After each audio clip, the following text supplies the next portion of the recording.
آمد مصطفیٰ مرحبا مرحبا چہرائے والضحا مرحبا مرحبا. میں نے جو پیغام دینا تھا وہ دے دیا. جو میرا پیغام تھا وہ میں نے دے دیا آپ کو. ابھی مجھے حکم ہوا ایک واقعہ سنانے کا، اس کو سنا کر اپنی بات ختم کرتا ہوں. جذبۃ قلوب کے حوالے سے آب کوثر کتاب میں یہ واقعہ نقل کیا گیا. ایک شخص نے اپنے کسی دوست سے 3000 روپے قرض، 3000 دینار قرض لیا، اور قرض لینے کے بعد اسے ایک وعدہ کیا کہ اتنی دیر بعد تجھے لوٹا دوں گا. اب اللہ کی قدرت، جس نے قرض لیا تھا اس کے کاروبار میں نقصان ہو گیا، کاروبار ختم ہو گیا، جمع پونجی بھی لگ گئی، کچھ نہیں بچا، بالکل کنگال ہو گیا، اور قرض لوٹانے کا وعدہ آ گیا. اس نے قرض جس سے لیا تھا وہ آ گیا، اس نے کہا بھائی تمہارا وعدہ پورا ہو گیا، مہلت پوری ہوگی، میرا قرض مجھے لوٹا دو. یہ بات ہوئی، قرض لوٹانے کی جب بات ہوئی تو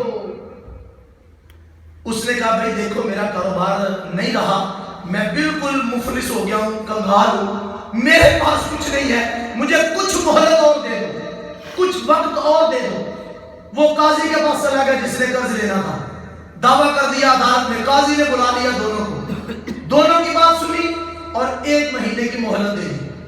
قرض دار کو کہا 1 مہینے کا تمہارے پاس وقت ہے، 1 مہینے بعد جہاں سے بھی لاؤ 3000 دینار اس کے تم نے یہاں عدالت میں آ کے میرے سامنے واپس کر دیں. 1 مہینے کی مہلت ہو گئی. اب بندے نے سوچا، ظاہری اسباب، اس نے سوچا کہ میرے پاس نہ کوئی کاروبار ہے، نہ کوئی جائیداد ہے کہ میں بیچ کر ہی اس کا قرض لوٹا دوں، اور اس دور میں 3000 دینار بہت بڑی رقم تھی. اب وہ بندے پریشان حال ہے. اس نے علماء سے سنا تھا کہ جب تم پر کوئی پریشانی یا مصیبت آ جائے، حضور کی ذات پر کثرت سے درود پڑھو، تمہاری پریشانی حضور خود دور فرما دے. اب وہ آیا مسجد میں ایک گوشے میں بیٹھا، درود پڑھنا شروع کر دیا، اور سوچا وہ آسرا ہے ہی کوئی نہیں، حضور انتظام فرمائیں گے اور میرا قرض مہینے بعد اتر جائے گا. اب 27 دن گزر گئے، مہینے کی مہلت تھی، 27 دن گزر گئے درود پڑھتے ہوئے، اور رات کو خواب میں کسی نے آواز دی، کوئی آنے والا آیا اور کہا کہ پریشان نہ ہو، اللہ کا ساز ہے، حضور پر تو نے درود پڑھا ہے، تیرا قرض ادا ہو جائے گا، انتظام ہو جائے گا.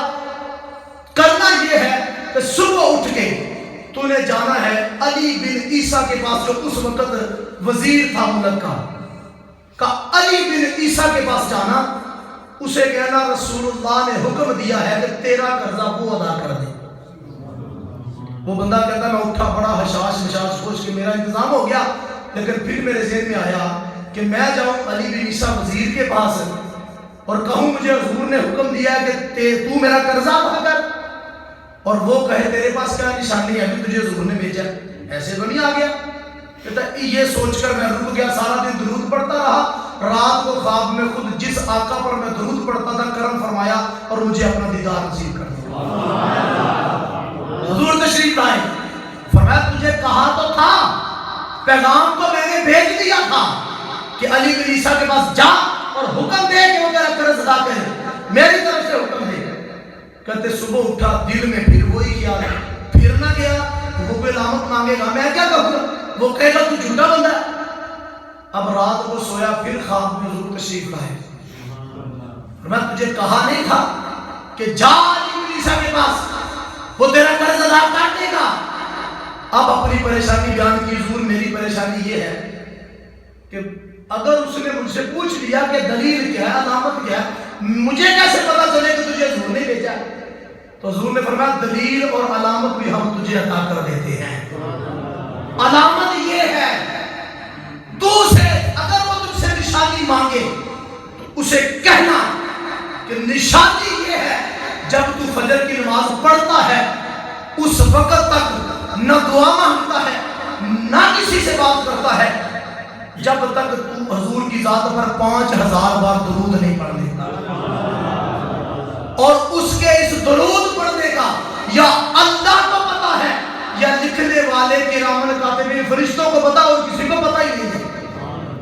اس نے کبھی بھی کسی کو بتایا کہ میں بعد فجر 5000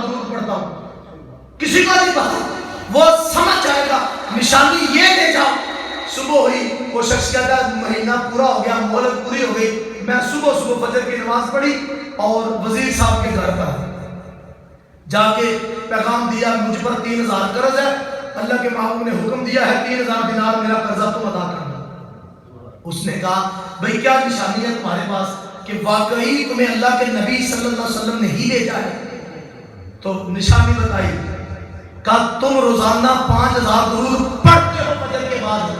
کہا ہاں واقعی پڑھتا ہوں، اور سوائے میرے اور اللہ کے درمیان یہ راز ہے، کسی کو پتہ بھی نہیں۔ اب میں سمجھ گیا جس آقا پر میں درود پڑھتا ہوں قبول فرما کر انہوں نے ہی یہ خدمت میرے حوالے کی ہے۔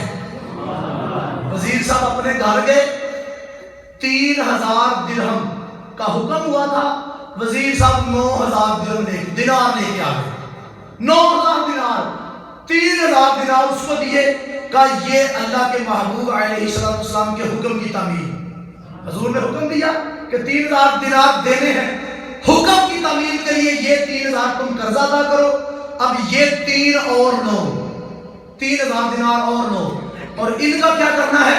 تمہارے گھر میں غربت ہے، وہ سودا سب لے جاؤ، تمہارے بچے کھائے پیے۔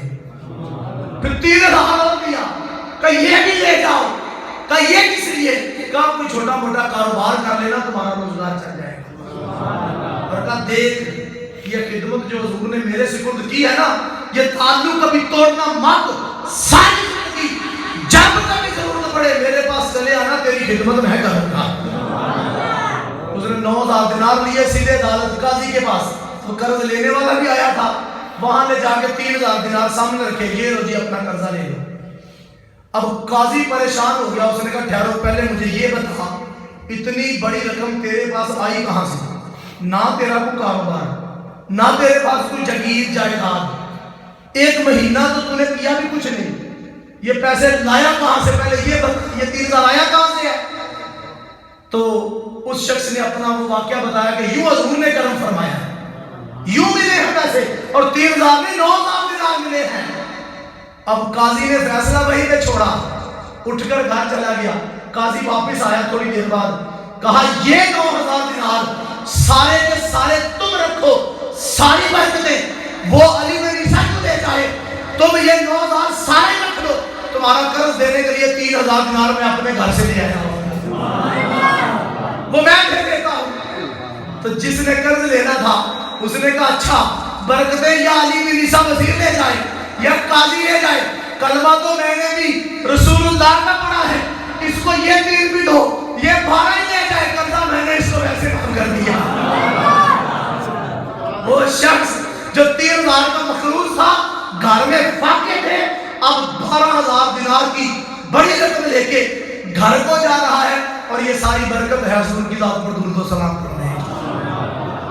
مشکل جو سر پہ آ پڑی تیرے ہی نام سے ٹلی، مشکل کشا ہے تیرا نام، تجھ پہ درود و سلام۔ درود و سلام کے لیے جو ہے